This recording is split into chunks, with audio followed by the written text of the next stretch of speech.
د مونځ لومبني چې کوم شرایط دي او بهر دي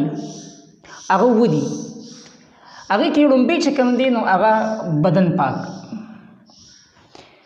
ځکه کومنګ تاسو مونږ ستودريګو نو لومبي چې کوم ضروري شي دي هغه بدن دی چې زمونږ تاسو بدن پاکي زمونږ تاسو بدن سخاني مطلب دا دی چې یو سړی بیودسني غسل کینی یا بدن باندې سګندګي لګیدلی هغه پېنی دویم دا چې کپڑے پاکي چونکه چې کله بدن پاکي نو خامخا به کپڑے هم سره پاکي خو کوز داسې چې بدن پاکي خو کپڑے پاکي نه ښایي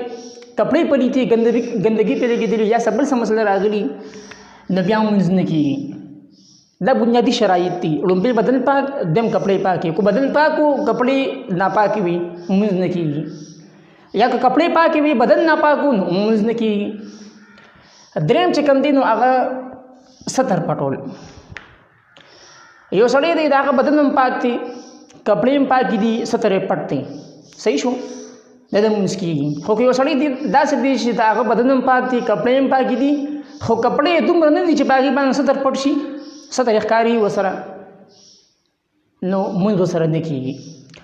څلورم چې کوم شرط دی هغه دی زی پاک جگہ پاک زیب پاکی بدن هم پاک دي کپڑے هم پاکی دي ستر هم پټ دي خو زی ښه دي مونځ نه کیږي پنځم شرط چې کوم دی نو هغه وخت پیژندل دي چې تا ته وخت نه معلوم وي زه د ماسپښین مونځ کوم د مازدیګر مونځ کوم د ماښام مونځ کوم د ماخوسین مونځ کوم د کوم ټیم مونځ کوم چې تا ته وخت نه معلوم نو هم ستا مونځ نه کیږي یو سړی د هغه بدن پاک دي کپڑے هم پاک دي ستر هم پټ دي زیم ورته پاک دي مسلم پاک ده چټای پاک ده یا چې ارسي دي هغه باندې مونږ کې هغه پاک دي خو ته وخت نه معلوم چې بیا د څه وخت دی د مازدیګر وخت دی د مازدیګر وخت د ماښام وخت دی د ماخوسن وخت دی زه د کوم وخت مونږ کوم د پته نشته د مونږ نه کیږي د پنځم شرط دا دی چې به وخت پیژندل ضروری دي چې وخت ته معلوم نه سامون نه کیږي او شپږم چې کوم شرط دی هغه دی قبله طرف ته مخ کول چې ته مونږ کې نو قبله طرف ته مخ کې قرآن کې حکم دی فول وجهک شطر المسجد الحرام نو قبله ته مونږ مخ کو یو سړی داسې دی هغه د قبله پسې باندې بل طرف ته مخ کړي دا مونږ نه کیږي بعض خلک دا خبره کوي چې ما اثر ته مخ کو بس مونږ کیږي او بعض خلک دا خبره کوي دی هغه خبر دی کې وخت پیژندل وای مړه بس مونږ کې د مازیګرې کو ته ماخامه کې بس مونږ الله ویني مونږ کیږي دا اسی خبرې دی ګوري د هر څه د لپاره اصول او قوانین مقرر دي دا غند بغیر کار نه کیږي